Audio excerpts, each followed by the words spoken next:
declared by Mr. President, His Excellency President Bola Ahmed Tinubu, 𝐔𝐒𝐈𝐒, on the 18th of March 2025, following the intense political crisis in our state.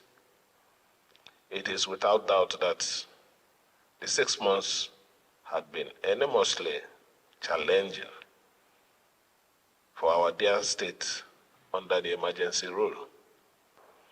As your governor, I accepted to abide by the state of emergency declaration and choose to cooperate with Mr. President and the National Assembly, guided by my conviction that no sacrifice was too great to secure peace, stability, and progress of Rivers State.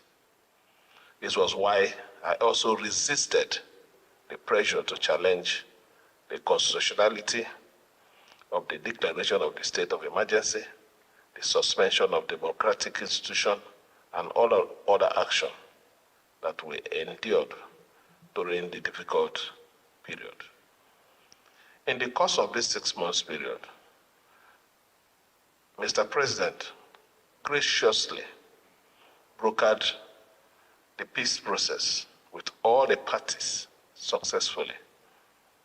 Our leader, His Excellency Onyesum Eze-Nwanwike, CON, all members of Rivers State House of Assembly, and I, as your governor, have all accepted to bury the hatchet and embrace peace and reconciliation in the best interests of our dear state.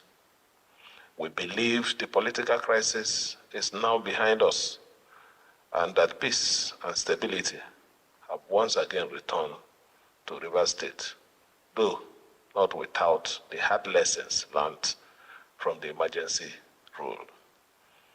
The responsibility now rests squarely on us, the government, the State House of Assembly, the political leaders, the stakeholders, to put aside our differences, work for the common good, advance the interests of our people above all else. We have a duty to ensure that the peace we have all embraced remain permanent in our dear states.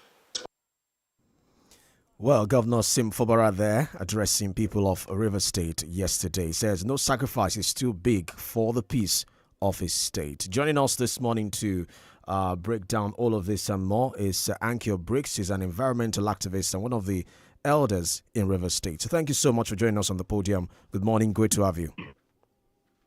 Thank you very much for having me, and good morning. Yeah, great to have you. As you know, it's a panel discussion on the podium. I think we've had you once or twice before now, especially in the heat of the emergency rule at that time. So we have Professor Remi Ayede, Department of Political Science, University of Ibadan, as one of our panelists. Prof, good morning, sir. Good morning, and good morning, madam. It's a pleasure to have you at the podium this morning. Good morning, sir, and thank you very much. Yeah, and we also have Barrister Yomi Ogunlola with us as well. Barrister, good morning, sir. Yes, Toba, good morning. Prof, good morning. And 𝐃𝐈𝐒 Briggs, Yes, good sir. morning. So good to have Good you. morning, sir. Thank you so much. River State. Thank you, sir. I know it's all those things you said. Thank you. Yeah, okay. Right, thank you so much. So, I mean, I know, like I said, you've been here before, and I've seen how you've spoken, up in the heat of that political crisis in your state. So, listening to the governor yesterday talk about how he resisted the pressure to challenge the constitutionality of that emergency rule for the sake of peace in River State. And he says, look, there's no sacrifice greater than the peace of the state. You know, what are your thoughts on what he said, watching him yesterday? Once again, thank you. Yeah, I intently listened to the governor yesterday. We first had a situation where people were highly concerned because they didn't see him immediately. The president declared the lifting, and they didn't see him, excuse me, in the morning. And people were concerned because if you saw, there were a lot of people at Government House outside waiting to receive him. And what I kept saying was that, look, I don't think that I should be concerned at this particular moment and therefore transfer that concern to the people of Rivers State. What we have always said and what we have now, even though it came 6 months late, is that he should not have been suspended. Please lift the suspension. But having had to wait 6 months, which is a very long time in the life of the people of politics and the people that are receiving either the dividends or the non-dividends of so-called democracy is more than the politicians who are actually engaged and in whatever is going on and are really the embattled. A handful of them are fighting themselves and disagreeing, and it's the people of Rivers State that have paid the price, not them. You know, because the people that are suspended are back. The people that may have lost their job, some of them may have lost it eternally, and some of them may come back. So it's a good thing that he has come back. He said a lot of things, but I want to say that because we are at this point, and apart from what the governor has told us, nobody else has come to say anything. Now, the terms of how this peace came about, I think that personally, as a rights activist and as a truth teller, I believe that it is the responsibility of the people that led us to this point to tell us the truth of what it is that they have agreed to. But whether they choose to tell us or not at this point, it's going to come out at some point or the other. When two people make peace, the terms of the peace should not be violated. Now, if one person violates the terms of that peace, then we're going to go back to the situation is going to deteriorate. So unless if the other party says, you know what, I don't care what you do to me, like the governor said, no price is too much to pay for peace. Right. But then that is from the context of him as governor of Rivers State. And at some point, my concern is always that when politicians, and I'm not a politician, but I am interested and do believe it's my right to know what politicians do in my name. So at some point, you're either prepared to accept everything, no matter how uncomfortable it is, to you as a politician, or you're not. The paramount consideration should not be you, the politician. It should be, okay, if I'm prepared to put up with this, if it is good, is it also good for Rivers, my people? And if it is bad, is it also good for bad for my people? That's the balancing act that politicians have to do so that people have genuine dividends of democracy. Because at the end of the day, if you agree to go into political position, you're actually there to serve the people. So time will tell. But for now, someone like me, I have accepted with some reservation, and that's my work. Yeah. I must be practical in the way I look at these things and in the way I think on behalf of my people and the good of the state. Right. So, but for now, I will look at what will transpire. Yeah. So sorry to come in here because we need to go on the break. But just before, I just want you to answer this quickly. As somebody who was, who's openly criticized the suspension, the emergency rule and the suspension of elected officials, who was also very vocal about how, Governor Fubara was being treated at the time. Listening to him now pledge his loyalty to the president, saying he has made peace with his predecessor, Nyesom Wike, even called him his leader. Do you feel disappointed or betrayed to have spoken up for him at the time when there was this crisis? Like I said, he said a lot of things, and some of them I agree with, and some of them I am concerned about. But I will reserve those concerns. But he is the political leader The governor in any state is the political leader of that state. Let me just anchor my answer on that. Okay. I think that answer is loaded. But he, the governor, is the political leader of the people of Rivers State. Now, if he decides that somebody else, whether the president of Nigeria or the Federal Capital Territory Minister or 𝐷𝐿 is his leader, then that's his decision. He cannot impose it on the generality of the people of Rivers State. Everybody has the right to choose who is their leader. Okay, so let's take this commercial break. When we get back, we'll continue the conversation on the podium. Though stay with us, we'll be back in a moment.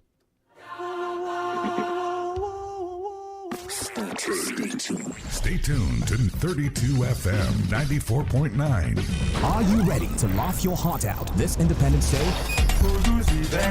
It's LaughterFest 2025, the biggest event of the season, happening right here in the city of Ibadan. October 1st at the racecourse. Get ready as the stage comes alive with music, comedy, and pure vibes. Featuring Fuji legend Taye Currency, Odiagba, DJ Mascot, MC Package, MC Obama, Rashid Akbala, and the electrifying AY Sensation live band. 4 p.m. is the time. Tickets are absolutely free, so come with friends and family to celebrate Nigeria's independence in style. Brought to you by 32FM 94.9. Proudly sponsored by Pennard Recard and Trophy. Stay tuned to 32FM for all the updates. LaughterFest 2025. Be there. Are you looking for the fastest way to buy airtime, data, or pay your electricity bills? ABS Vendor is your sure plug. With ABS Vendor, you can purchase airtime and data for all networks. You can also subscribe to electricity, buy scratch cards, routers, and even the latest gadget, all in one place. ABS Vendors also offers bulk data services for retailers and companies, so your staff can stay connected every month without stress. And here is more. Do you want to earn money? Yes, you can with ABS Vendor Right and Earn. Simply visit www.absvendor.com, create a blog post, submit for approval, and once it is approved, you earn instantly. ABS Vendor, convenience, connection, and cash rewards right at your fingertips. Download the ABS Vendor app on Google Play Store or Apple Store today and enjoy an easy digital life. For more inquiries and information, you can reach us on 0803 761 4431. ABS Vendor, your number one digital services companion. Life is a series of decisions, from where to live, who to marry, to even what to eat. As you navigate these choices, we hope you've made the right ones so far. Now, let's talk about making a smart investment decision. Investing with Soft Sands Property, a leading real estate organization in partnership with 32FM 94.9, could be one of the best choices you'll ever make. With our innovative estates like Orange Estate in Ido, Mango Estate in Akufo, and soon Banana Estate in Omiadio, you have numerous excellent options. Partnering with Soft Sands Property could be the game changer you need. Call or WhatsApp 0911 555 0055 or 0916 461 5000 or visit www.softsandsproperty.com for more information. Soft Sands, created to house the world. 32 FM 94.9. Welcome back. The Podium on 32 FM 94.9. We are discussing the recent development in Rivers State, the return of Governor Sim Fubara after the expiration of the emergency rule declared by President Bola Ahmed Tinubu. You can be a part of the conversation. Just go to our Facebook page, 32 FM 949 Fenye, like and share the video. Our guest this morning is 𝐷𝐿 Briggs. She's an environmental activist and one of the elders in Rivers State. So, let's go to Prof. As I said, it's a panel discussion, so our panelists will be asking questions and making comments as the conversation progresses. Let's start off with Prof. Prof, you have the floor. Yeah. Good morning once again. I think that things are going to take off very rapidly. The House of Assembly is already asking for the budget and then the list of commissioners. This process is usually one of the challenging aspects of governance, where the relationship between the executive and the legislature, as well as the godfather of River State, is usually implicated, and that's where the tension begins. We do not know exactly the content of the peace that has been brokered by the president. But I want to ask if our guest thinks that the process will run very smoothly as at now, given the fact that Fubara has accepted YUSUF as his leader. I suppose I'm supposed to answer. Yes, that. you are. Yes, you are. Yes. Yes. Well, really, the expectation is just that things should run smoothly as they were running before the governor of Rivers State was suspended because of political and governance disagreements between politicians, not between the people and politicians, between politicians. As it looks now, between politicians that are also APC members involved in the governance of PDP in Rivers State, and these are truly the issues, because primarily since 1999, Rivers State has, out of choice, seen to have been voting for PDP political party, and APC is a new party after the PDP in 2015 or so. That was 2015 that was created. So PDP is older, and so PDP is older. APC has to prove itself to the people that it is appealing to or romancing with to vote for them, and not in position. And so these are some of the things that is being resisted. Now, having said that, after what we have been through, a lot of people, even non-politicians like me, have had to look again, reappraise the situation, have a look and say, well, this is the way politics is done in Rivers State, in Nigeria, not to talk of just Rivers State, in Nigeria. Where can we shift ground for the sake of good governance? And where must we not shift ground for the sake of good governance and the people and justice and equity, so that not one person is folding the state of Rivers State and keeping it all to themselves as their own property. I can't really say truly to you that I believe that things are going to run smoothly. I hope that things are going to run smoothly. And that means that things will run properly. Things will run the way that they are meant to run. I mean, there will be accountability. There will be no person feeling that they are entitled to a percentage of whatever resources is coming into Rivers State, whether through investment from outside or through federal allocation or through what we derive from the resources of oil and gas that is in our state. And how do we get the oil companies and people who are involved in oil businesses to actually begin to see that if you're going to benefit from what is coming from a particular area, you have to actually physically be in that area and be part of that area so that the people themselves can benefit for you being in that state or in that region. And so I think that we have passed the first hurdle. But let's not forget that what happened in Rivers State was not just the suspension. Things happened before the suspension. And a lot of damage had been done, not just the amount of damage that has been done is not just for the 6 months. It has, it has damaged Rivers State and taken Rivers State back.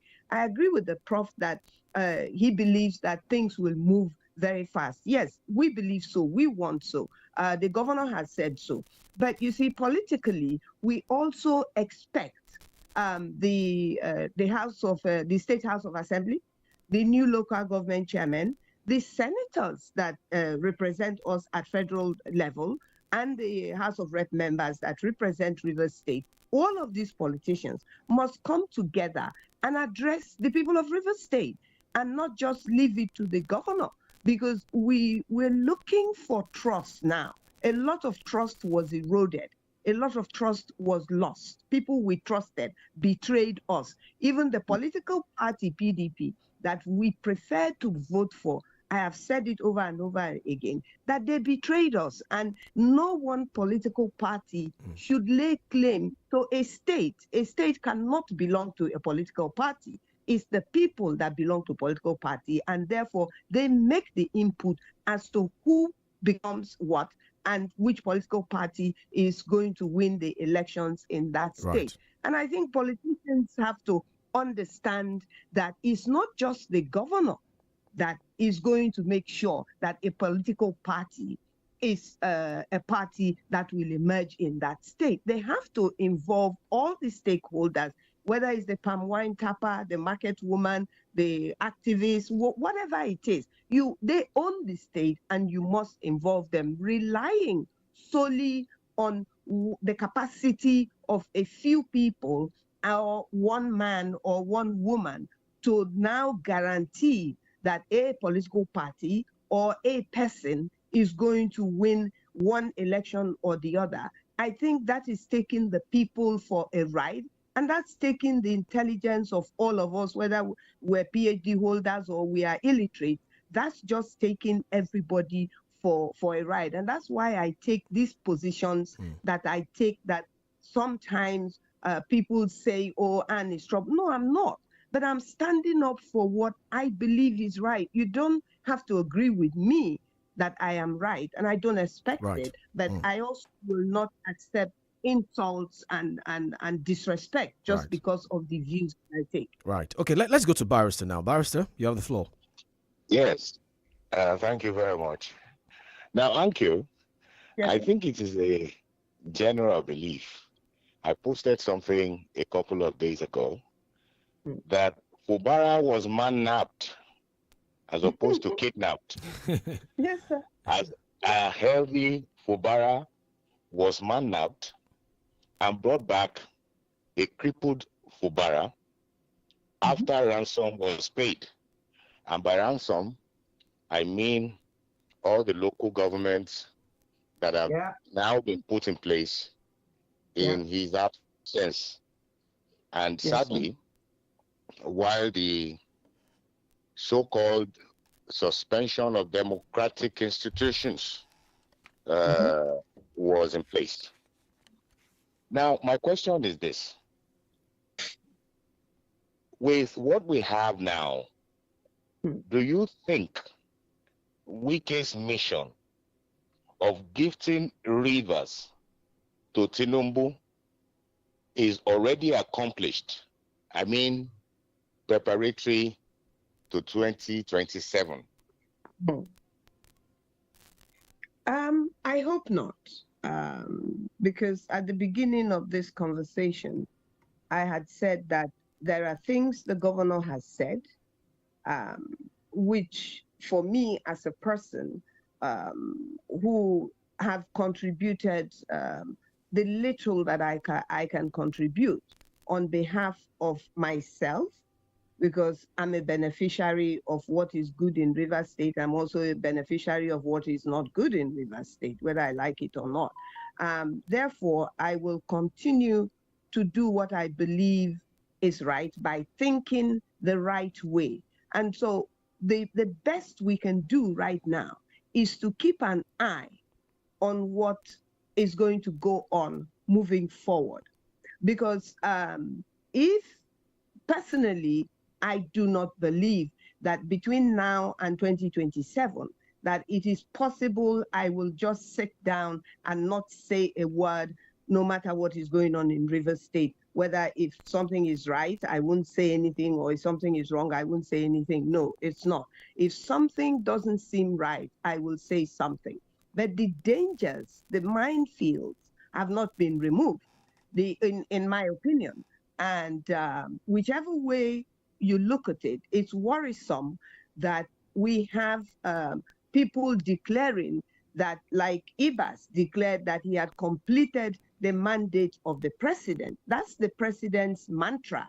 and the followers of the president, that on his mandate they stand. Now, you can stand on the mandate of the president of Nigeria, but what is that mandate and how does it affect you? And is it in your interest or is it not in your interest for anybody to stand on your behalf on that mandate, which is what the utterances of IBAS, or the statement of IBAS, is proving that he came to establish the mandate of the president. And if that be the case, and he has established it, we now have to watch and see what that mandate is. And if it is that Rivers people will willingly vote for the president, then that's the choice of Rivers people.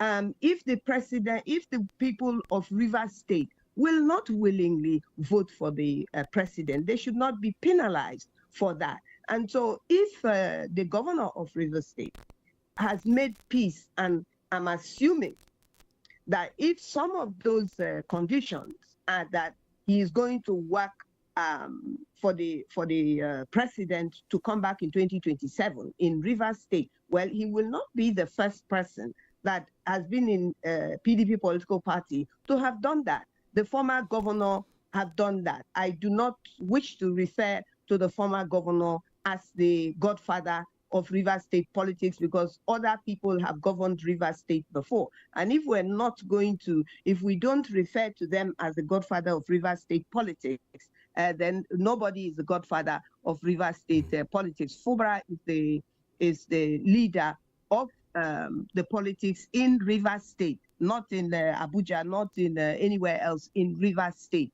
So we have to really watch, keep our eyes open and watch and see. We're not, just because peace, as they say, is established between the both of them and their followers, it does not necessarily mean that in totality Rivers State people will keep quiet and let anything happen in Rivers State. No, so we just have to wait and see, sir, because these are politicians and not you and I that are doing things outside of politics, but x-raying what politicians are doing. But for now, we will continue to give the governor of Rivers State the organic support that he obviously has right from the beginning, and nothing has taken, even the 6-month suspension did not take away that support. We still supporting people like us, did protests at my age and at my, we walked around Port Harcourt severally praying and all of that. So the truth of the matter is, yes, if peace and calm, as they claim, and I don't think there was war before they suspended him in Rivers by the people, it was between them. And so let us see what they're bringing back to us, and then we will take it from there. But we have to be, as like we decided the last conversation I believe we had, that Fubara should be as wise as serpent and as simple or as calm as a dove. So I think that that is what he's doing, and that is what some of us have accepted. I definitely have accepted that. All right, let's move with wisdom. Let's expect that. But that wisdom should not be sold. It should be that we're moving with wisdom, but we're doing it bearing in mind that we're doing it on behalf of the state and on behalf of the people that are the owners of the state. Yeah, so Uncle Briggs, when we look back, sometimes, you wonder what actually changed, because it appeared at the time that the governor was willing to, go neck and neck with his with the other party at the time. He was willing to, go all out, guns blazing, not literally, figuratively, that, go all out in this fight. Because at the time we saw when he said, the House of Assembly only existed because he wanted them to exist. He made, some statements at the time. As a matter of fact, we saw the, demolition of the assembly quarters, presentation of budget to 4 lawmakers. So it appeared at the time that he had the spine to go into this fight. So one would wonder what actually happened along the line, that made him backtrack, that made him, retreat in this quote-unquote political war. Well, I think that knowing politics in first of all in Nigeria, and second in Rivers State, because I come from a family background that have politicians, that have lawyers, that have traders, that have all kinds of people. So I'm exposed highly to the issues of Rivers State, whichever way you look at it. Rivers State is a state that has so many ethnic nationalities. We have Ogonis, we have Ekpeyes, we have Ijos, we have so many people. And so the local governments are also, and the senatorial districts are also divided along those lines. We have 23 local government areas. Some ethnic nationalities are larger than the others. And then, but we also have a political dichotomy. Whether some people say it exists or it doesn't exist, it exists. We have a political dichotomy, that is riverine and upland. And so politically, to be fair to everybody so that everybody is part of the process, I don't believe in this ideology that everybody should be carried along. No, everybody is a participant. It doesn't matter whether an ethnic nationality is 500,000 people and the other is 700,000. We're all equal owners of Rivers State.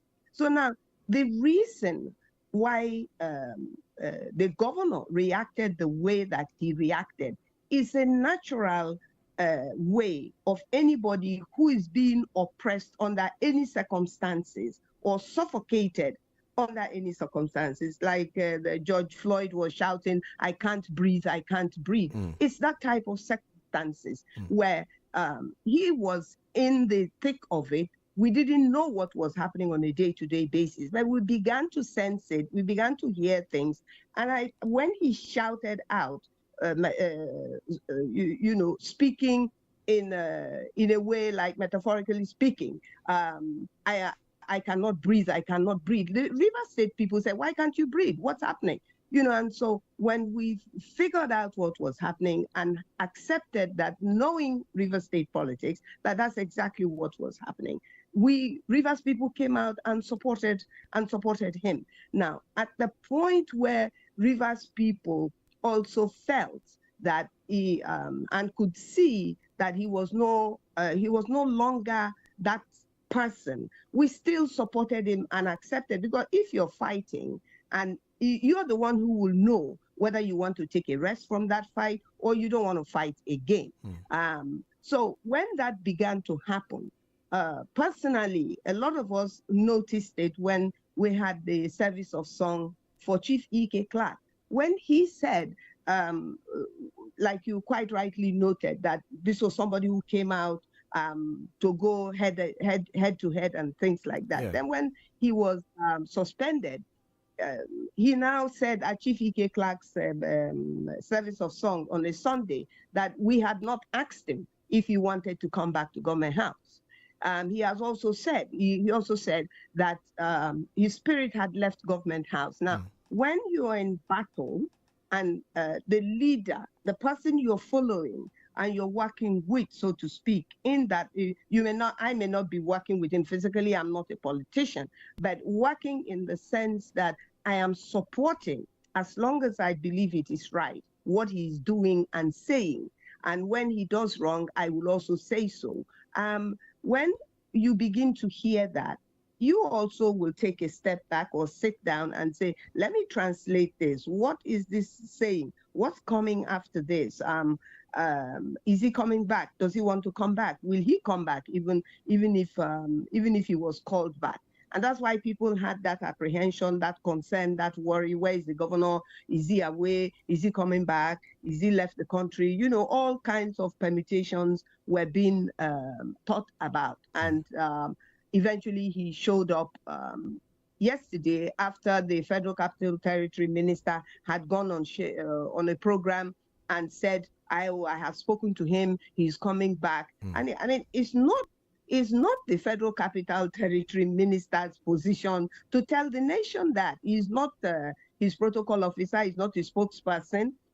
So for him to tell Rivers people for us to hear that. The way I calculated that is that, well, the Federal Capital Territory Minister is aware the reasons why the governor did not show up on the day that the president had said you can go back to your office, and he took 24 hours to come back. Now, those are the things that we are considering people should look at. Now, my grandmother used to say that when somebody speaks, you should not just hear what they said. You should actually hear what they are not saying.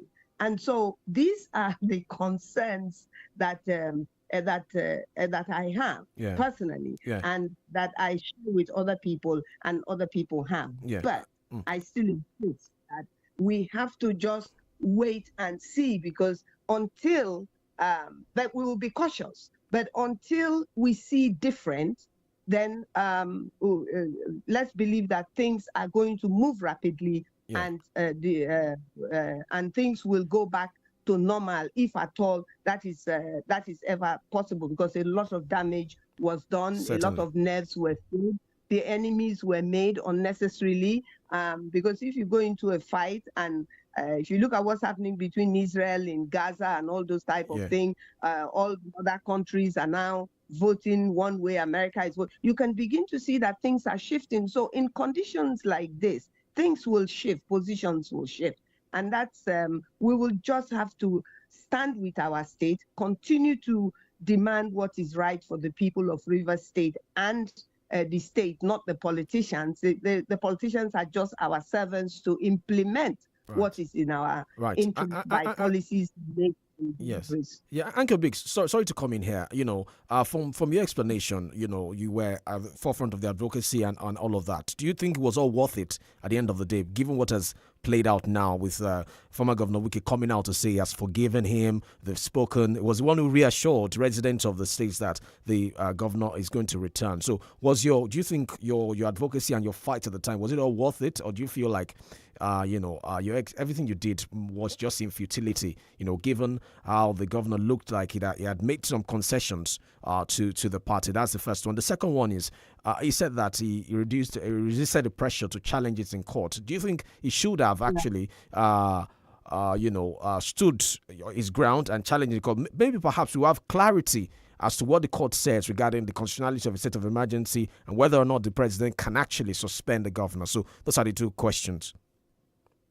Yes. Well, you see, those two questions, not the answer or the implications, would not only concern and should not only concern the people of Rivers State. It should concern the whole 36 states, which includes the Federal Capital Territory as well. That can happen to a state governor, where a duly elected, democratically elected governor was suspended after declaration of an emergency in Rivers State. Nobody is saying that he should not have declared a state of emergency if he felt that the information he got was truthful enough and was the truth of what was happening in Rivers State. But to go one step further and remove or take away the powers of the governor and suspend him, it's like suspending the whole of Rivers State. Nothing happened in Rivers State. That was the direct result. IBAS did not do anything in Rivers State. The issue of the breakdown of the state assembly complex, something happened before the breakdown was decided by the state government, and nobody has listened to what reasons the governor gave for that to happen. Something happened that affected, according to the investigations that the governor said, that affected the structure of the working quarters of the Rivers State Assembly complex. Yes. So looking at all of those things, we have moved forward. Now, the fight we fought was definitely, I would have blamed myself if I didn't come out to speak for my interest as a Rivers daughter and the interest of everybody else who is a Rivers person and genuinely believes that they should partake in what goes on in Rivers State, because we have no other state. I can't go to Lagos State. I can't go to your state. It's not my state to go and interfere in their politics, but it is my right to interfere in the politics of my state. So we should have done what we did. Whether some of the concessions that seem to have been made, actually all the concessions, mind you, that has been made, we don't know. It's still within the political enclave. It's still the so-called politicians, whether past politicians or present politicians, that have bits and pieces of information. So Rivers people are now left to assume what those concessions are. And that is not fair. But moving forward, if our assumptions are not addressed and say, no, those assumptions are wrong, we will make our decisions as to what is playing out. But yes, there is some disappointment that the people of Rivers State really and truly, apart from politicians, are still in the dark.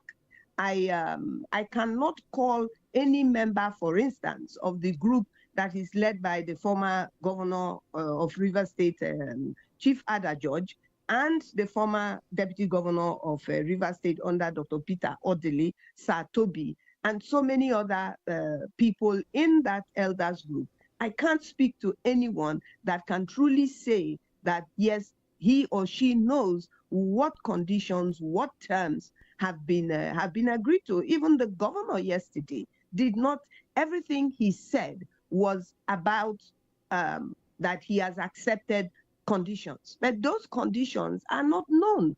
And you cannot govern a people in darkness. You cannot govern a state without the state knowing what is going on. And I think those are some of the issues that will begin to arise. So, like, this is one phase of what happened to Rivers State.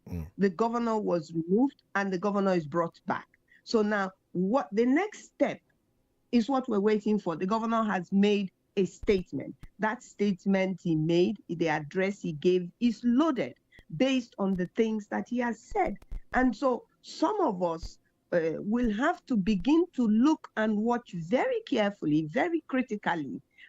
Is the governor's body language going to change? And what is his utterances going to be like? And when he says to Rivers people in that address that our leader, it means politically he has accepted that the FCT minister, yes, is his leader. He has accepted. But you see, he can't impose that leadership role that he has accepted from Nyesom Wike on the people of Rivers State, because not everybody is in PDP party, not everybody is in APC party, in Rivers State.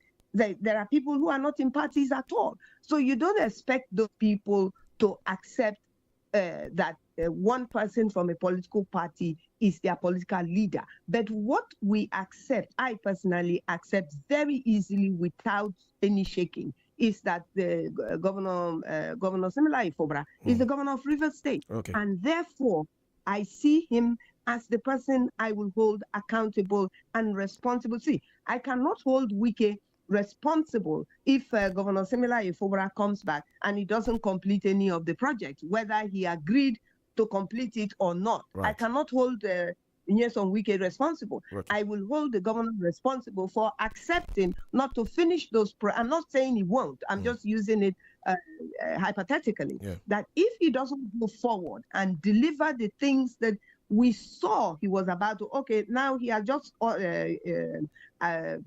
said that all the people that have not been paid, civil servants, people who have not, because IBAS did not do these things in the 6 months. And so all those people, he has said that they should be paid. Now that's good, because people have been suffering and have been starving. So if he does those things, that would be in the interest of the people of Rivers State. And so it's what he does that we're going to use to work with the governor moving forward. Right. Okay. So speaking of what he's going to do, there are those who are saying that Rivers people should not keep quiet. Especially elders like yourselves should not keep quiet. They should call for audit, investigation into things that were done under the sole administrator, 𝐒𝐈𝐒. Are you looking towards that as part of your advocacy, asking for audit probes of decisions made, expenditures or appointment made during that 6-month emergency rule under the sole administrator?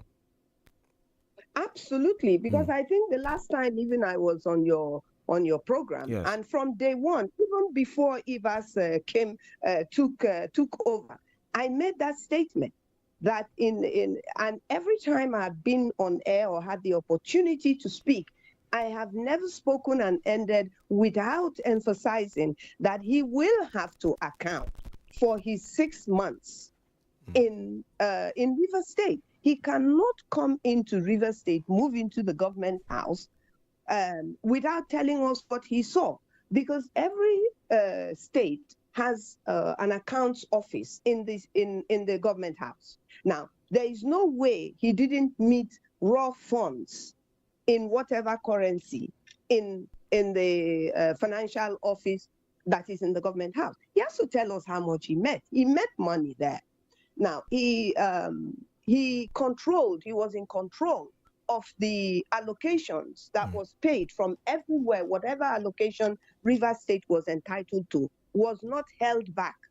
He was paid that money as the person who they brought in to replace FOBRA for 6 months. I find it difficult to refer to him as a sole administrator because that term does not exist in our constitution, so I refer to him by his name.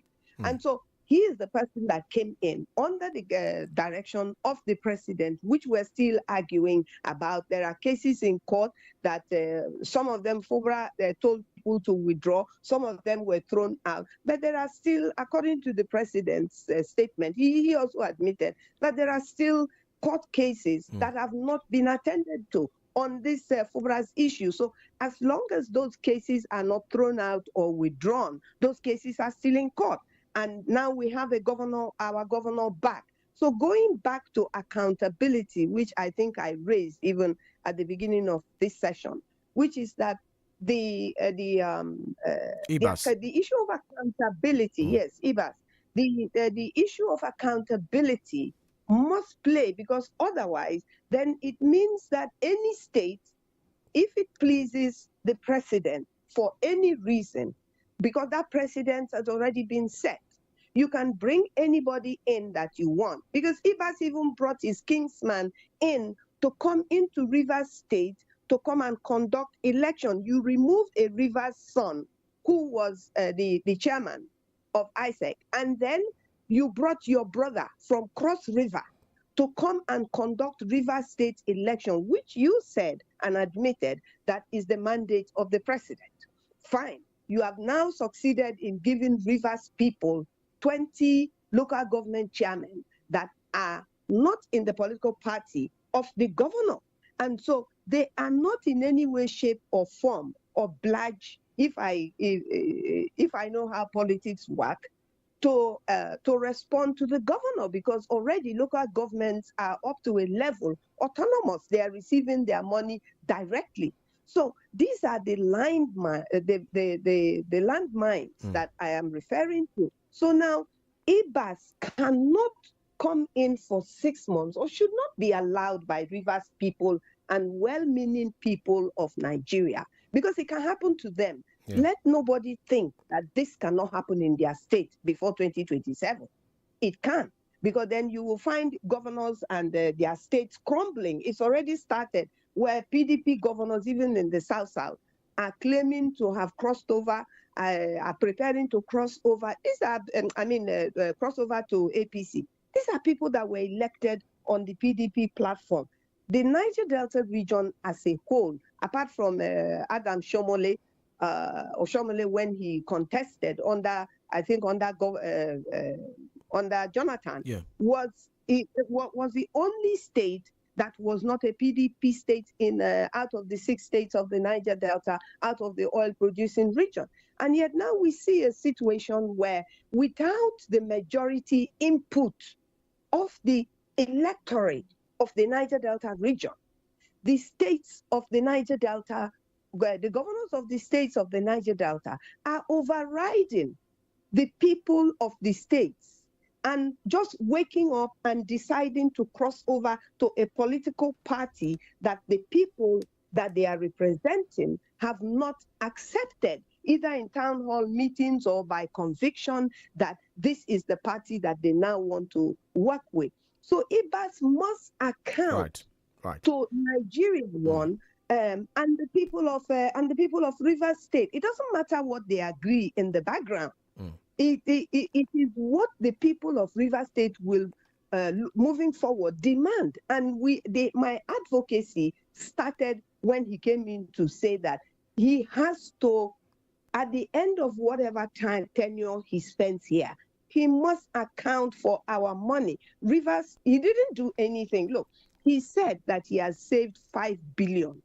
In the life of a state in 6 months, what do you mean you have saved 5 billion?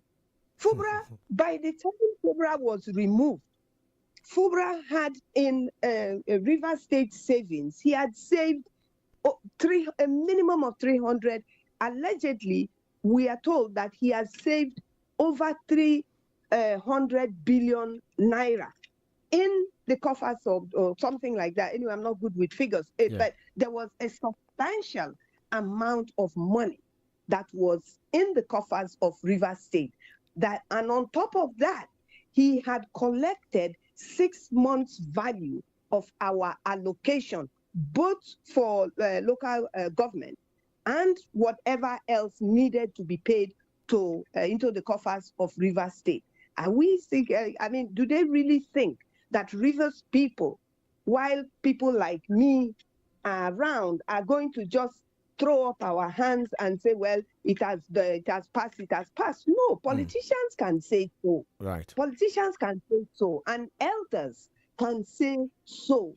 But no, even though my age allows me to call myself, to put myself there because God has given me that age, I will not be quiet. Okay. IBAS must tell Rivers people what he did with our money. He didn't start any project. He didn't finish any project. So what did he do? He didn't pay salaries. People are complaining. So what did he do with the money? Right. Let's go to Prof now. Let's go to Prof. Prof? Hello, Prof. Are you with us? Yeah. Yes. I think the impression I have is really that the journey has just begun. I mean, in terms of moving beyond the crisis and the state of emergency. And there are many questions that requires an answer. And it's also very curious how the president decided that it's somebody from another state that is going to govern River State during the period of emergency. Now, we have these local governments, and it seems that the PDP is now in charge of the majority of the local government. But the point really is the position of the Minister of the Federal Capital Territory is at the pleasure of the president. If River States are in charge of River States, what are they going to do in 2027? You've mentioned how the 6 states in the South-South, the South-South political zone are largely PDP, with the exception of Edo State.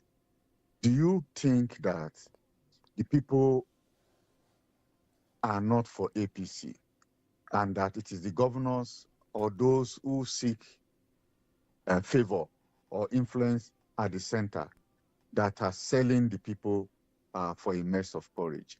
And if they are, do you think that the people are sufficiently organized to be able to, bring the governors to order? Yeah, Anke Brooks? Okay, sorry. Yes. Yes. I put it on mute because I didn't want background noise to disturb while the group was speaking. Yes, the truth of the matter is that looking back and knowing what we have been through, the people of the Niger Delta, Bayelsa, Delta State, Akwa Ibom State, River State, State, yes, all of these 6 states, the people that own these states and occupy the different lands in these states, no, unfortunately, we are not mobilized enough to be able to say that today we can come out and confront these things with the truth. And the truth being that if the president of Nigeria wants the votes of the oil-producing states in Nigeria, the Niger Delta region, I think the issue of governance is about humility. If you're not humble, you cannot serve a people. You cannot decide to be a servant because politics is service. So if the president will convince the people he wants their vote by himself, that, look, vote for me, I will do like this, I will do like that, and the people believe him and they vote for him, I think that's a more honorable way of getting, but I mean, I don't think our politicians believe in honor.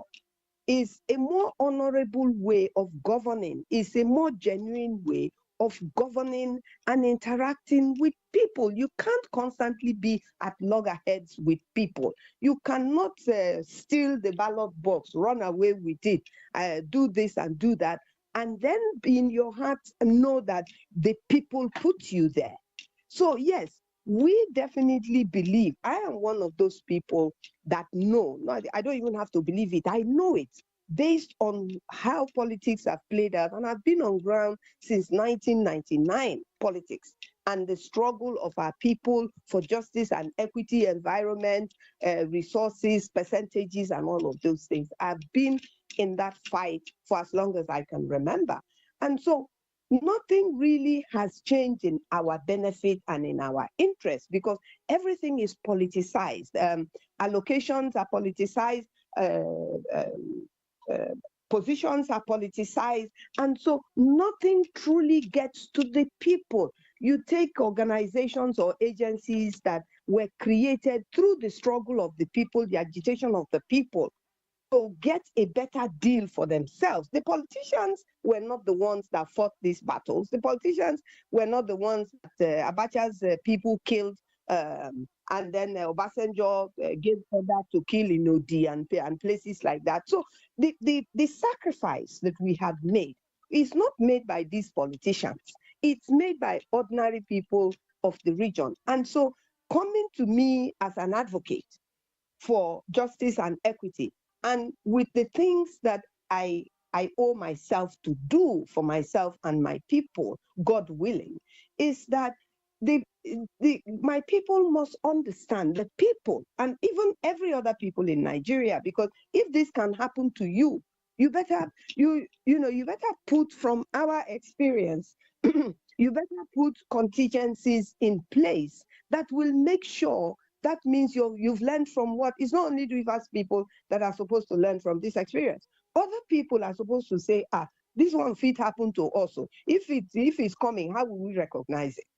So all of us, all Nigerians must make sure that this experience, this bitter pill, this bitter experience Rivers people have had will not happen to them.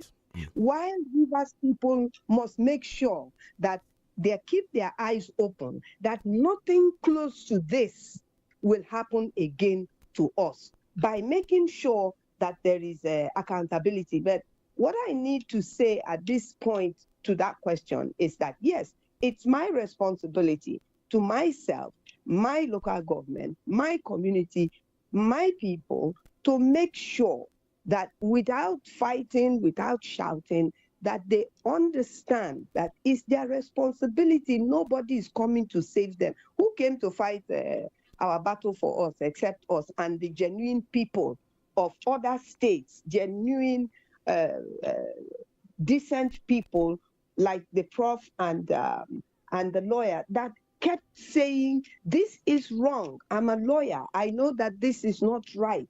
And, so we will remain eternally grateful for that. And we will stand in the gap when it's going to, if we think it's going to happen to other people. It's our responsibility to say, no, don't allow this. It won't augur well for you. So yes, I will begin to, I did that anyway. I've been doing that. That's what I do. I advocate for truth and justice. And so we will definitely continue to make sure that our people know that it is their choice to vote for the president of Nigeria of their choice. It can be Tinubu. They probably don't have to force us to vote for Tinubu. It depends on what we see in Tinubu. But if it is what we saw in 2023, and if it is what we're going to see in 2027, we already should know that if it is what we saw in 2023, and this is where we are, what that gave us was that our votes were given to Tinubu of APC in 2023, that he won election in Rivers State. Now, if this is the result, this is what we get in return for voting for him, in quote, voting for him, then we truly will be wise to rethink whoever is coming to talk to us during the campaign, what exactly are they going to say to us in the campaign? Right. And we also have another concern, which I think didn't come up, but I've just recalled it now. A more major concern, and people should not tell me that in my state, mainly, and outside of my state, that it's too early, because you keep hearing people saying, oh, similar Ifubara, when he comes back, should just serve his remaining tenure and go. No, it is not up to other people to tell the governor whether he should run, project himself again in 2027 or he should not. If he approaches Rivers people and say, look, because of what happened, I don't want to run again, let it come from his mouth.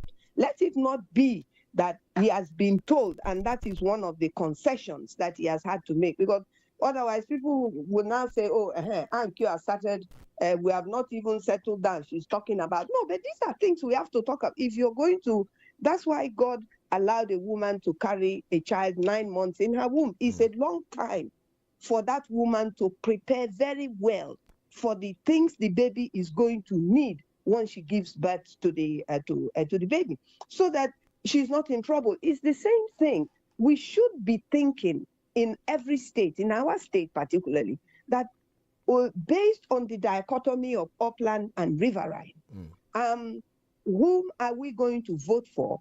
Because it is the turn of the riverine people. So whom are we going to vote for? Whether it's Fubara if he presents himself, or another son or daughter of River State if they present themselves. But it would be unfair to the totality of River State and the riverine people if really and truly Fubara, in the midst of all of these things, throws up his hand and says, I'm not going to run in 2027. Right. That if it does that, that should not take away the right of a riverine person to still emerge.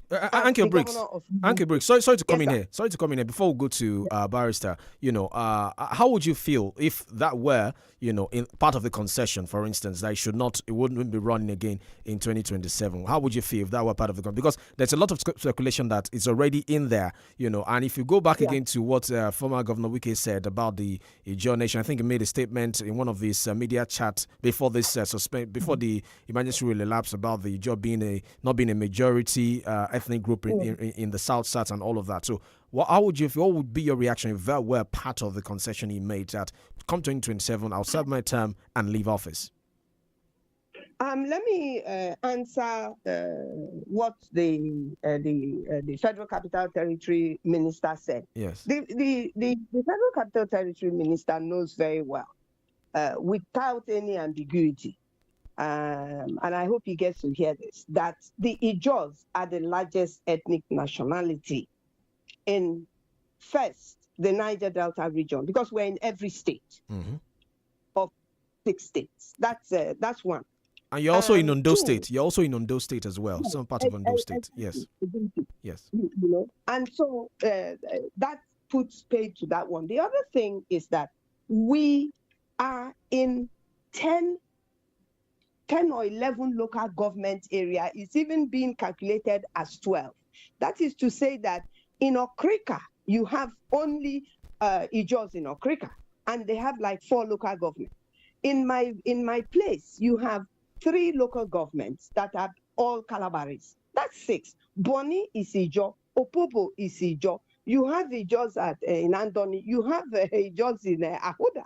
So to say that we are minority, where some of his supporters, who are Ijaw people, have also uttered those things, they also know that they are just agreeing because it's politics. But to say that Ijaws are minority in Rivers State is the fallacy of the century in Rivers State. So we put that one aside.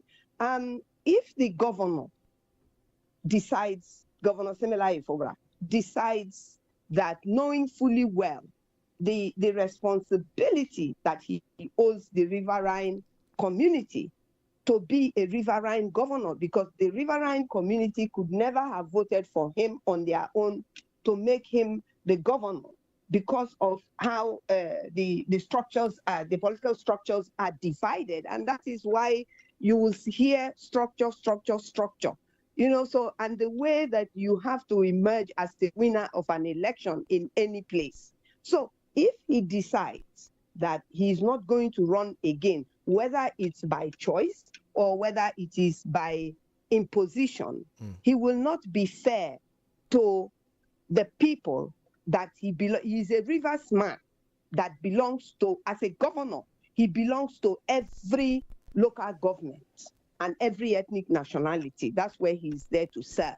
But because of the dichotomy, if he says he's not going to present himself again, and it is his own personal choice, it's his personal choice. Right. But we also accept and bear in mind that YUSUF is right when he says that he chose him to run as the PDP candidate from the riverine area, not from the upland area. YUSUF chose him and decided by himself that this is the candidate that YUSUF will present to Rivers State. And Rivers State people, particularly the riverine people, accepted it and accepted Siminalayi Fubara. And so someone like me supported Siminalayi Fubara as I supported Nyesom Wike in his 8 years, simply because he is a riverine candidate, and I cannot go against a river. I would be foolish to say that I went against a riverine candidate. No, I won't.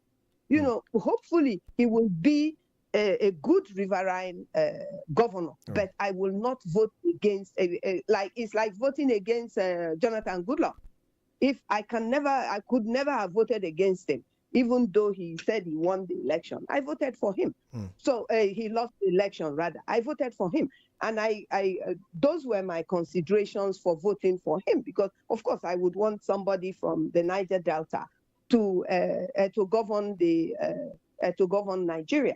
And history is now seeing and accepting where he was right and where he was wrong. Now, in the case of Rivers State, even if Fubara says that he's not going to run, it will be unfair and it will bring imbalance to what we are used to if the riverine people are denied politically, to be political oppression.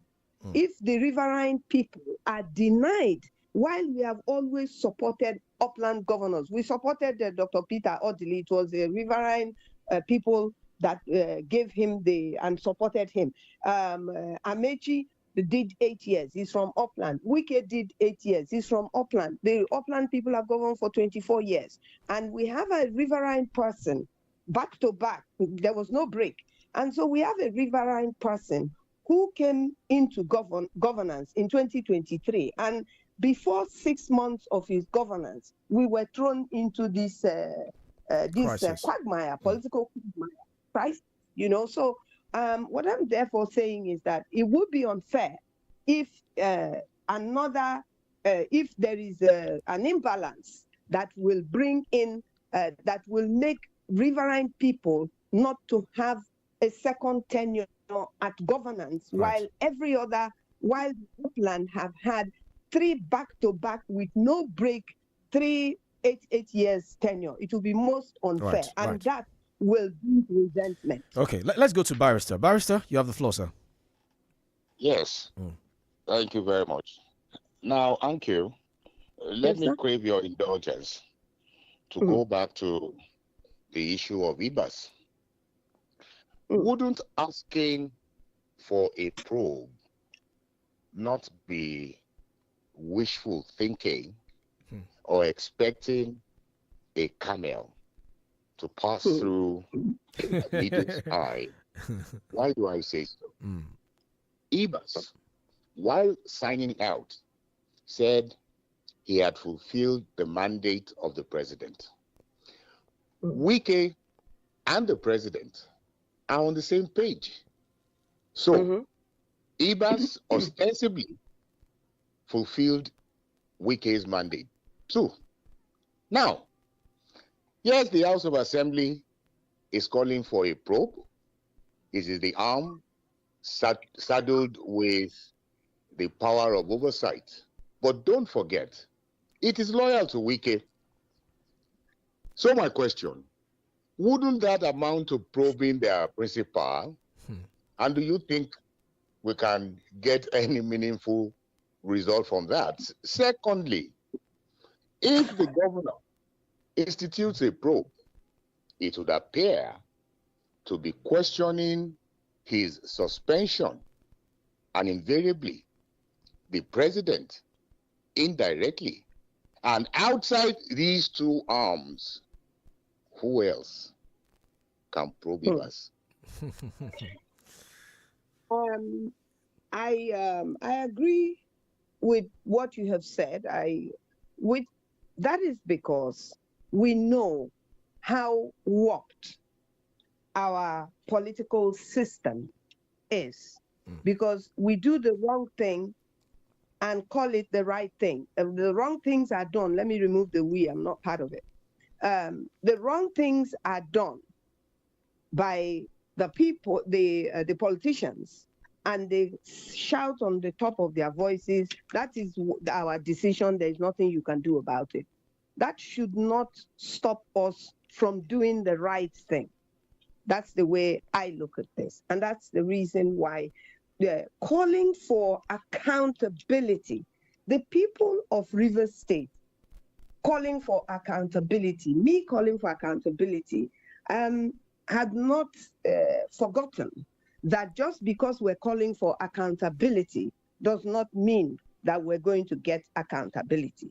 But let it be heard and known across the country that we did not just keep quiet and pretend that a stranger did not come into Rivers State and did not economically and strategically mess up our state, excuse my language, and is just left to walk away. Yes, it seems that the president, by announcing IBAS to come and take over Rivers State for 6 months on behalf of the federal government, has the cover of the federal government. Even if you look at the role that the National Assembly played, what the National Assembly did is also questionable. It's not by voice vote that you suspend a governor. It's very clear. You suspend a governor by the people who voted at the time that this issue was raised in the National Assembly. That was not what happened. So already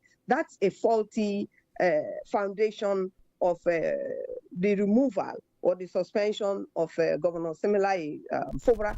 And he had already announced the takeover before. I mean, he had already sworn him in before he announced the takeover. And the National Assembly approved it while already IBAS was already working when the National Assembly approved it. So all of these things are the warped ways that politicians have pushed down bitter pills down the throat of Nigerians. But so Anki, you agree with me then that the call for a probe may really get nowhere?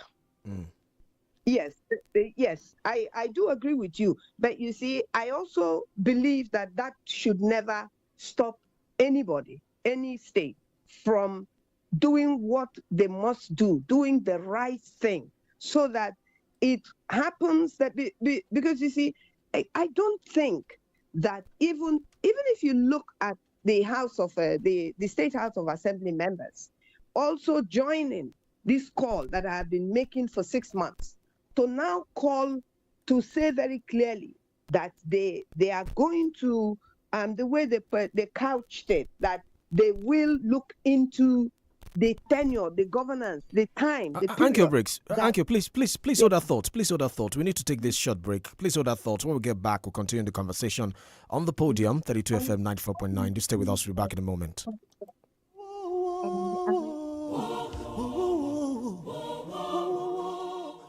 Feel better about your life. 32 FM 94.9, the antidote to depression. Sórí ẹ̀, oníkálùkù pẹ̀lú tiẹ̀ ni o. Ojúmọ́ kan, ìdojúkọ kan ni o. O sì ní láti ṣetán láti kojú wọn. Ìyẹn nìkan ló lè fi rọ́nà lọ. Ìdí tí mi ò ṣe kí n fi oúnjẹ òwúrọ̀ mi ṣeré. Ṣóyẹ oúnjẹ òwúrọ̀ pick mi tó ní àwọn èròjà àti okun tí mo nílò láti fi kojú ọjọ́ kọ̀ọ̀kan, ìdojúkọ kọ̀ọ̀kan. Dáradára ní gbogbo ọjọ́ láti tẹ̀síwájú pẹ̀lú oúnjẹ òwúrọ̀ pick. Ǹjẹ́ o ti jẹ tirẹ̀? Peak. Reach for your peak. Ìlú Ìbàdàn ṣe tún ti ṣetán láti rẹ́rìn-ín dọ̀wẹ́kẹ̀ gbádùn ara yín dáadáa pẹ̀lú orin àdídùn.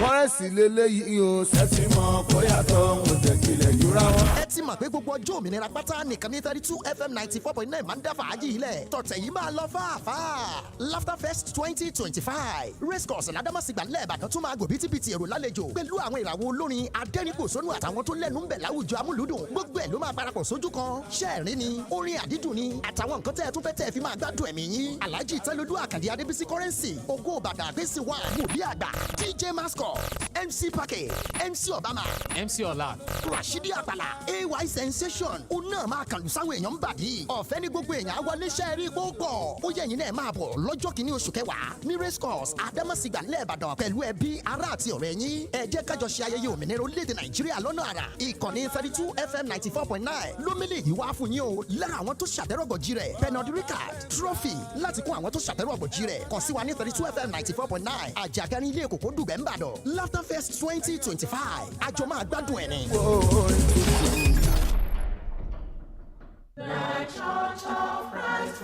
Long before denominations and division, there was just one church, the Church of the New Testament, the church that began on Pentecost in Acts of Apostles chapter 2, the body of believers who follow the pattern of apostles' teaching and Lord's command without merchandising the gospel. This is the Church of Christ, the church that follows Christ's word. Where he speaks, we are heard. Where he is silent, we keep silent too. Only what Christ commands is what we do in the Church of Christ. Beginning from Sunday, September 14, 2025 at 1 p.m., the Church of Christ will bring you the gospel of Jesus Christ on this station, 32 FM 94.9. This message is from the Bible, nothing added, nothing removed. It is pure and undiluted truth of God's word. Join us every Sunday on 32 FM 94.9 at 1 p.m. for clear, simple, and life-saving gospel of Jesus Christ. Don't miss it. Kò bá jẹ́ 24, 29 tàbí 32 ṣáà ti fẹ̀yìn ẹ̀ pẹ̀lú wa lórí gbogbo ìkànnì ìbánidọ́rẹ̀ẹ́ kàn tẹ 32 FM 949 ẹ̀yẹ̀ fẹ̀yìn ẹ̀.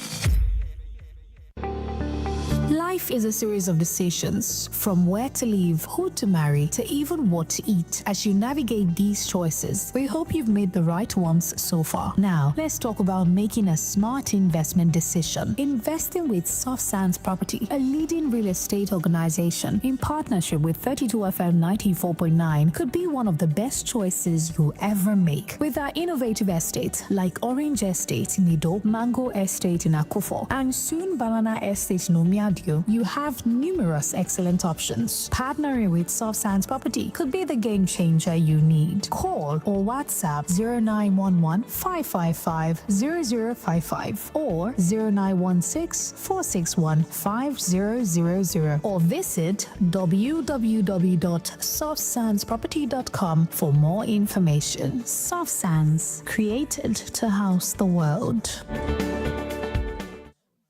Feel better about your life. 32 FM, 94.9, the antidote to depression.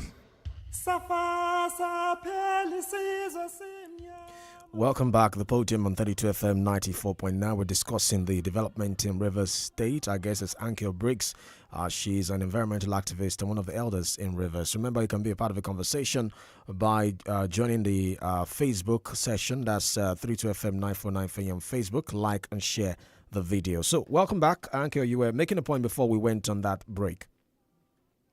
Yes, I was saying that for me, the fact that the Rivers State Assembly members have also indicated that they are interested in asking the question that I have been asking for the past 6 months, that the IVAS must tell Rivers people what he did with our money.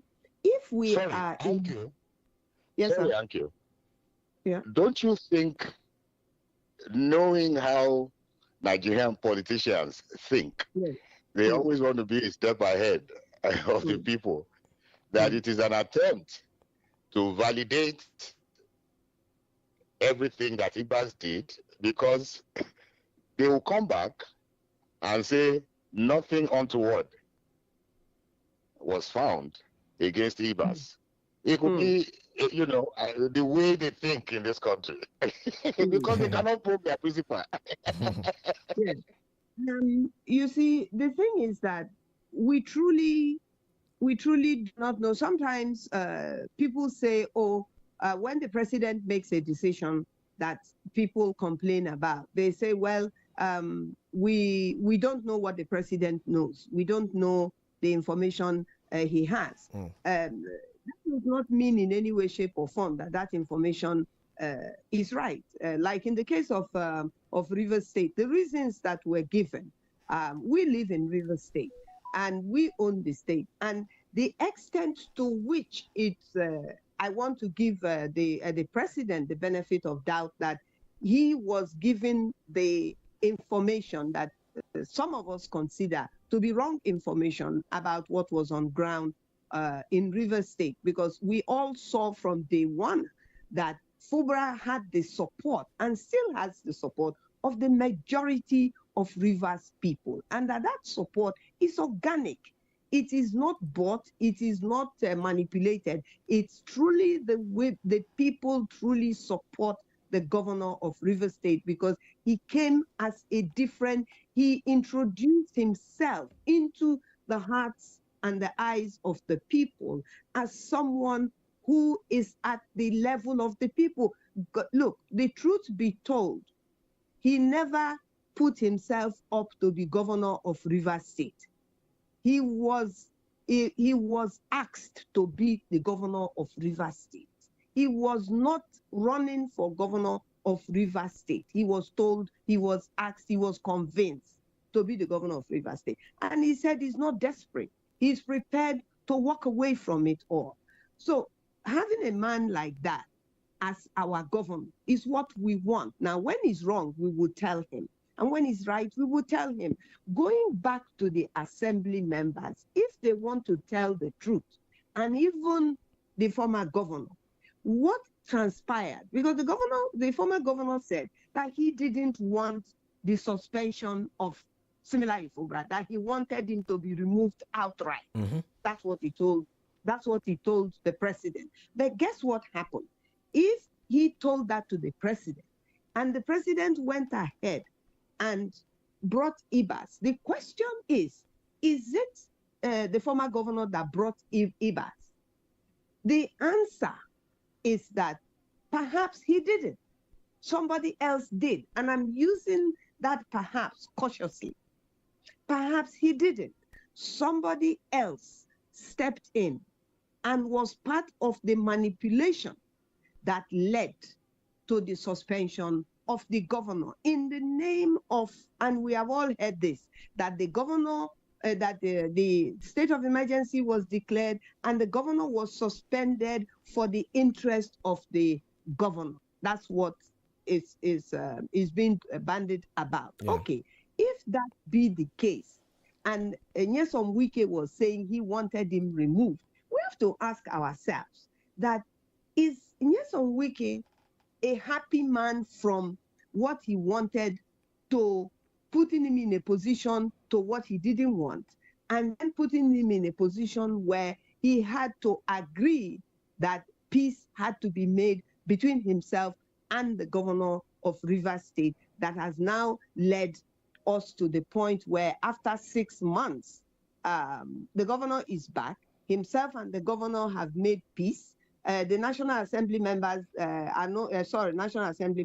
State Assembly members no longer defected, and that they are no longer fighting the governor. They are willing to work with the governor, and all of these things are back in place. Why then did we find ourselves in that position in the first place? If they were going to end up agreeing, what stopped them from agreeing when the problem started? That's another question we should be asking ourselves. We don't have to necessarily answer it openly, but it's a question that it demands. It behoves on us to ask ourselves those questions as advocates and public affairs contributors. Now, Wike himself, is he happy that he had to find himself in this position? My answer to you is that as the 6 months progressed, because I live in Rivers State, as the 6 months progressed, it began to be obvious that how it was expected by the State Assembly members and by Wike himself is not how this whole thing has played out. And so I can say to a level that the issue of asking IBAS to account to the people of Rivers State is a germane issue, a question that even the State Assembly members are asking. Now, if they are asking that for show, we will know. If they are not asking for show, we will also know that things happened that is making them to ask those questions. But I have been making that position very clear for the past 6 months. Right. Now, are we going to ask EFCC to probe him? Are we going to take him to court? We know the involvement of the I say this very categorically with all due respect, some of the members of the judiciary, not everybody, because some of the people who have fought fiercely against what has happened are also members of the legal profession. And so we must give those ones the credit, like the Rivers State that went and did their annual convention in Enugu State to prove their point that they are not part of the shenanigans that is going on in Rivers State, and they don't support it. So that's the type of encouragement that the people need.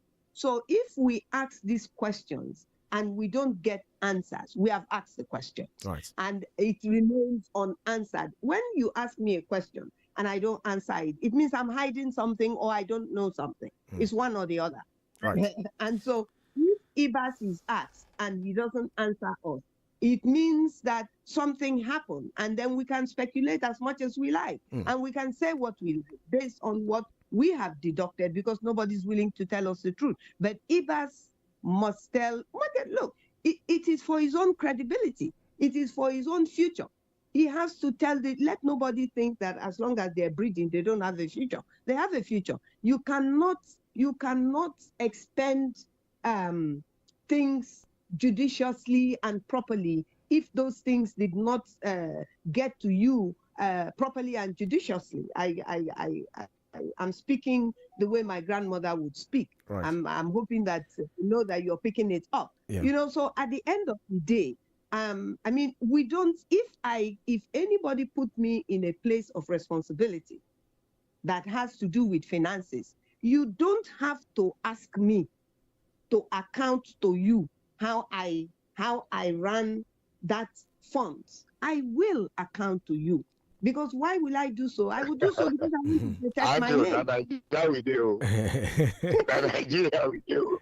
Okay, Uncle Briggs. So let me take you away from the Wike Fubara field a little bit, and I would like to ask you about what some people have said. So they say, well, the fact that the South is gradually becoming an APC region shows the acceptance of the president by the Niger Delta people, and they make reference to the presidential pardon granted the late activist and his colleagues. I'm talking about late Ken Saro-Wiwa and the so-called Ogoni 9.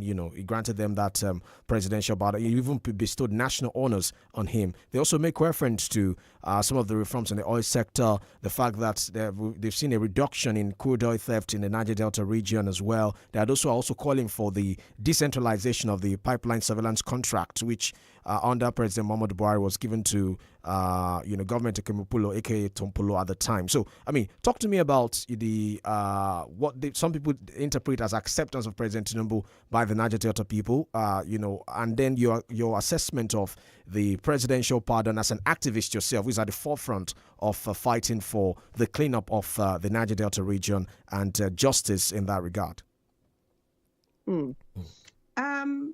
First of all, I think it will be an over exaggeration on the part of anyone to categorically state that the whole of the Niger Delta is in support of any one person. It's impossible. The whole of the Niger Delta was not even in support of Goodluck Jonathan.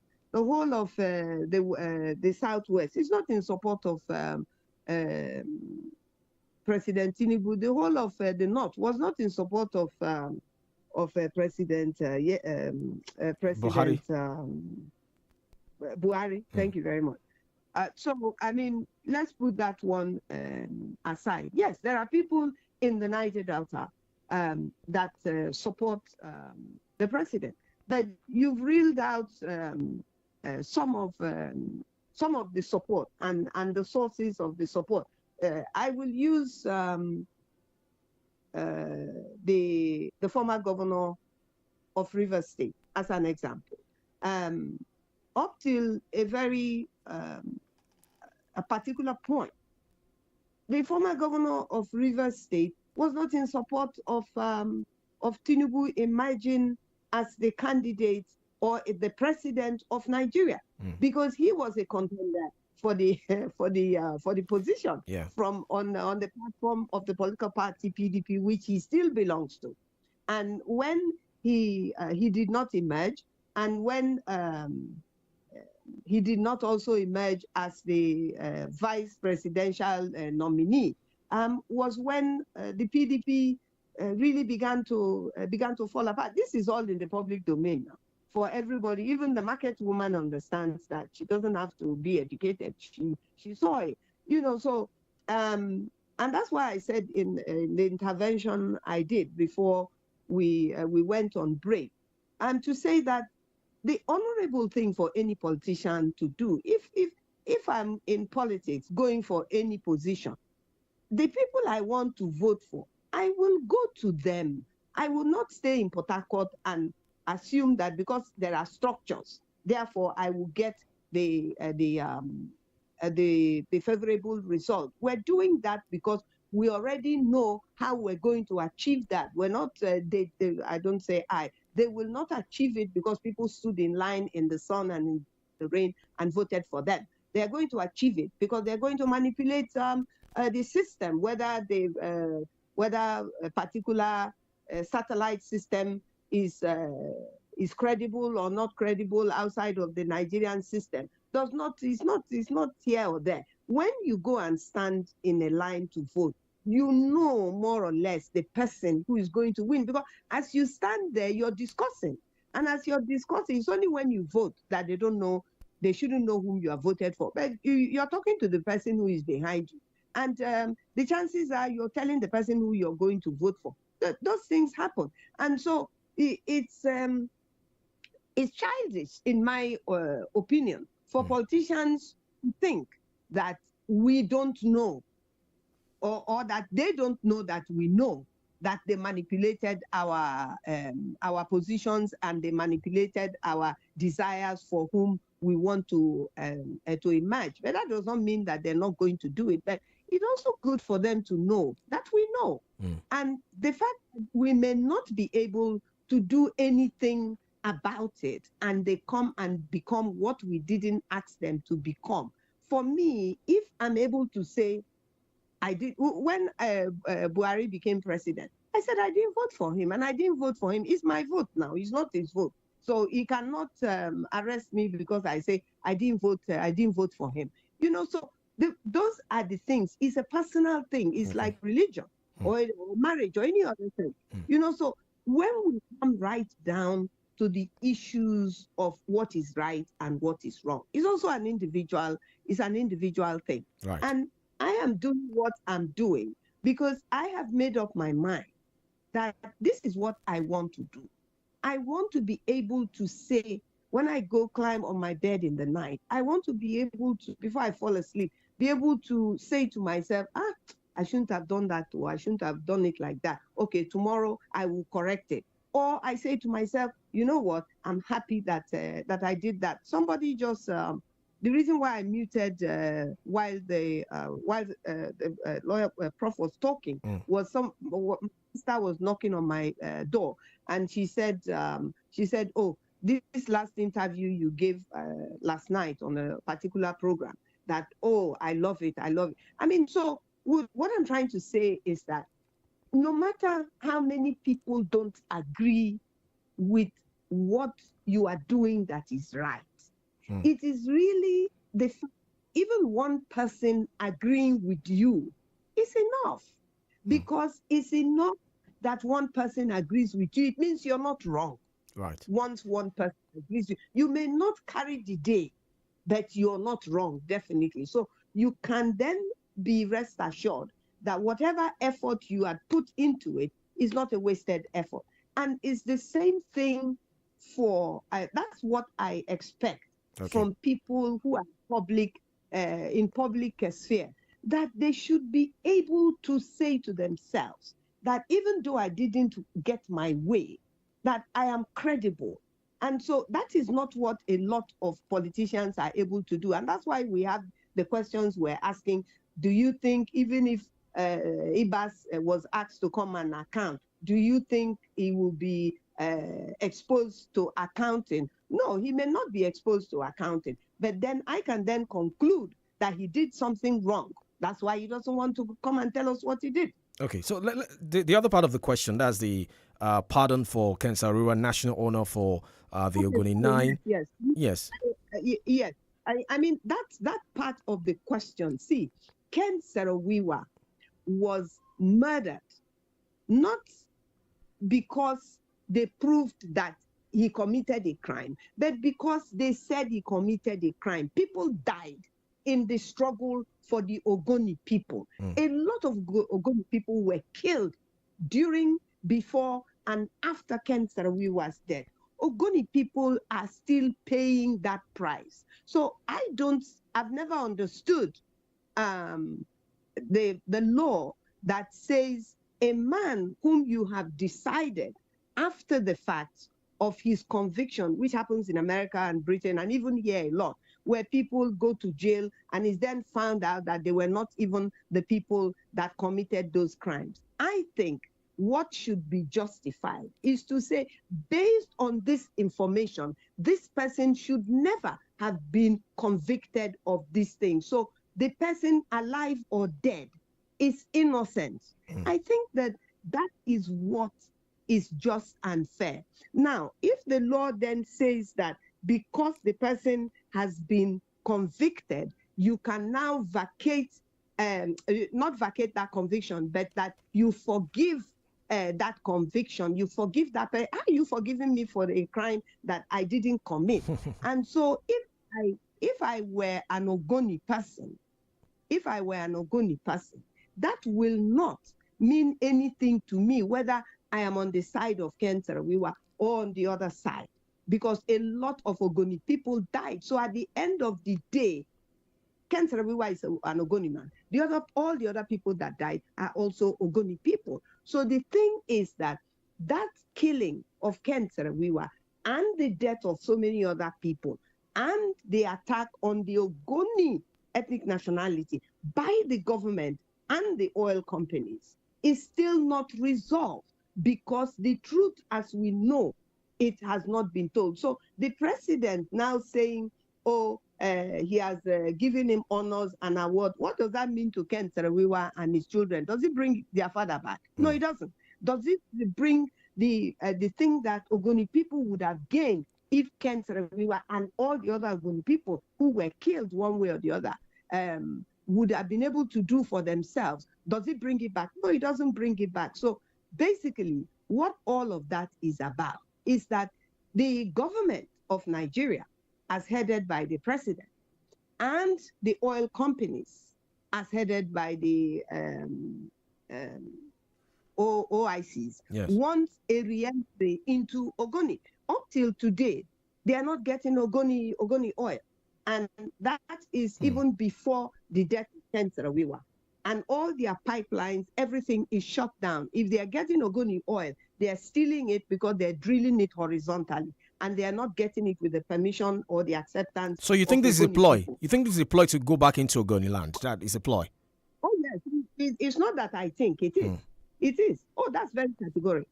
It is for the reason of going into Ogoni land. Because don't forget, Ogoni was used as the entry point by UNEP to give the report that UNEP gave almost 20 years ago now, that the Ogoni land was polluted, and they detailed the level of pollutions. I will highlight just one.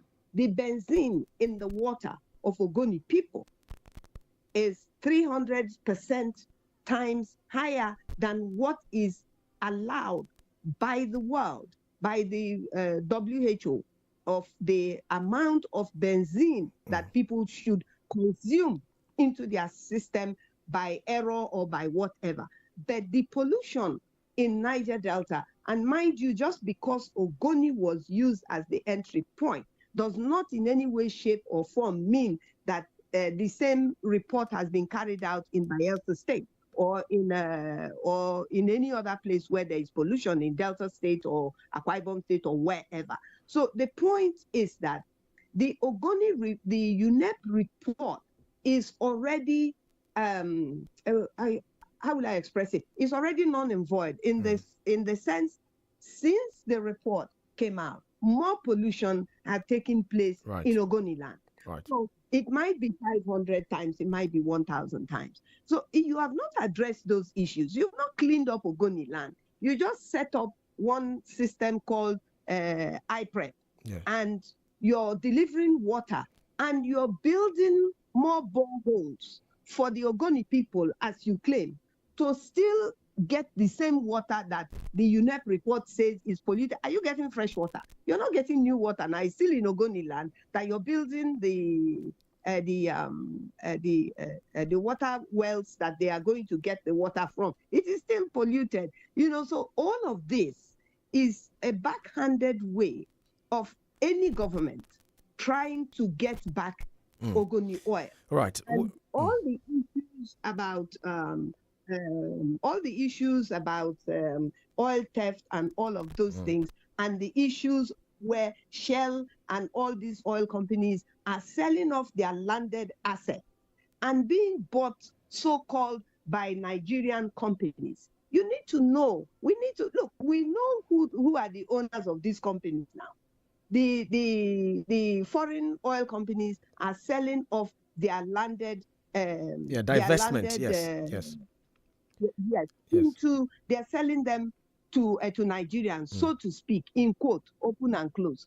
Now, if they're selling them to Nigeria, who are the Nigerians that they're selling them to? Are they even considering the Niger Delta people? No, they're not. How many Niger Delta people have bought those oil wells? It's still people outside of the Niger Delta that are owning those things. So the problem of the Niger Delta man has still not been addressed. That's one aspect of it. Then the concession in some people being able to purchase. We get to hear the purchases after the government have concluded and everything. So the oil companies are not packing their bags and baggages and leaving Nigeria. They are still part of the system that is buying this thing. But now they are part of the system of the Nigerians that are buying it. They are not leaving. Okay. And concession they are being given is that they are now offshore because the government claims that it owns totally everything that is offshore, forgetting that you cannot even get offshore if you don't go through the people that are in the riverine area. So Nigeria's claim to the offshore resources is because people like us are the riverine people and we are Nigerians and we're in Nigeria. If we're not in Nigeria, Nigeria cannot come and can they go and claim oil in Ghana? Right. Because Ghana is not in Nigeria. Yeah. But they can claim oil in Ghana if our waters are touching and Ghana is in Nigeria. Okay. And so so because we're tired of repeating the same thing and nobody is listening to us, sometimes I do agree that is frustrating. But that does not take away the fact that we know the truth and that our own people are part of the problem of maintaining these truths that we know as lies because they are direct beneficiaries. Right. And what we're trying to do is say that, look, everybody, every community, everybody in the Niger Delta can be a beneficiary. Look at UAE. They came to borrow money from Nigeria to invest in their oil. Nigeria drove them away. Look at them now. We cannot stop ourselves from going to Dubai until Dubai stopped us. Right. Look at Nigeria today now. Ghana is driving them. Okay. But who started all this? Yeah, so we have people in power, in political positions, and we must stop it. We're wrapping up now, Anke Briggs. We're wrapping up. So I'd like to get Prof's final comment and question very quickly so we can wrap up the program. Prof? Yes, I think that IBA's sense of accountability is to the president. And I'm sure he would have given an account of his stewardship to the president. I don't think that he's thinking about Rivers people at all. Then secondly, Fubara said they've had hard lessons that they've learned from the experience. And as you made the point, you said the Hello, Prof. Of either the Fubara group or the group. Yes. We missed what you said. We missed something. Yes. Oh, okay. I was saying that the situation did not turn out either in favor of the Fubara group or the Wike group. As it turned out, the president has his own agenda. Now, and the Fubara talks about hard lessons. Have they learned sufficiently to prevent another disagreement between Fubara and the House of Assembly? Do you think there's likely to the problem between the two groups has been put behind them, and that nothing like that is likely to happen again? Because the House of Assembly has proposed the first two things that created problem in the first place: the appointment of commissioners and the presentation of the budget. Do you think that things are going to go smoothly this time because they've learned hard lessons? All right, so very quickly, Anke Briggs, very quickly, maybe in 30 seconds, very quickly. Yeah. Okay. The truth of the matter is we have to see how they behave, because exactly what Prof has said, immediately I heard the House of Assembly members sat and heard those two key things that he brought up as part of what they want the governor to present. I began to wonder because, you see, don't forget, IBAS presented the budget to the National Assembly, and it was approved.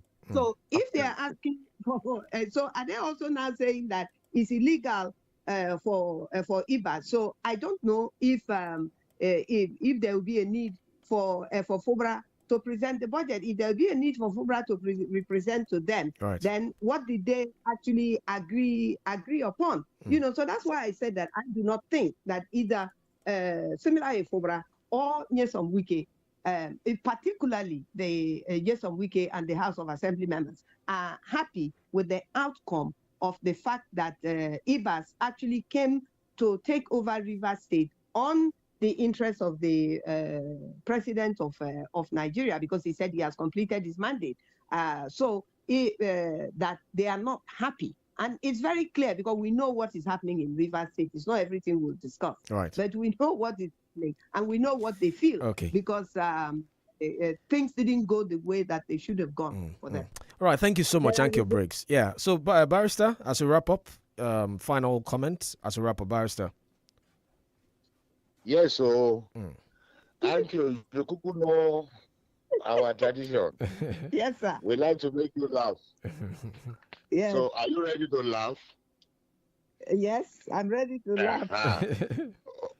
Now, you are the environmentalist, a political activist, a social commentator, a women rights activist, a respected elder in Rivers State. My head is swelling. You continue to look so young and so beautiful. Now, what will be the magic? Are you ready to accept my answer and agree with me? Yes. Okay, sir. My magic number one is my total belief in the fact that there is a God Almighty, and I believe in Him. And at the end of the day, I rest everything on Him. That's number one. And number two, I do whatever I'm doing, I do it honestly, I do it truthfully. If tomorrow FOBRA is wrong, I would tell him. I will even call you to say I want to say something about FOBRA. So the truth of the matter is I do everything with a very clear ideology that I believe in, and I hate lies. Everybody has capacity to lie. Everybody has capacity to do evil. The difference and the push is the choice you make. I have made a choice that I fear nobody except the Almighty God, and I would tell truth to anybody. If tomorrow the president decides to do what is right, and in the interest of Nigerians, particularly in the interest of the Niger Delta people, I'll be the first person to agree with him and even work with him. But until those things change, I will maintain the position that I have maintained, because I'm working in the interest. So, thank you. Yes. Thank you. You are saying Joy Soap, Angeline Cream has nothing to do with it. No. Nothing to do. I use hair butter. All right, thank you so much. Thank you so much, Barrister. Thank you, Prof. Thank you, Ankyo Briggs, for being a part of the show. Thank you, dear listener, for joining us as well. Special thanks to my producer, Gbalabo Famous Cole. The Podium returns next Saturday, 9 a.m. My name is OLORUNTOBA.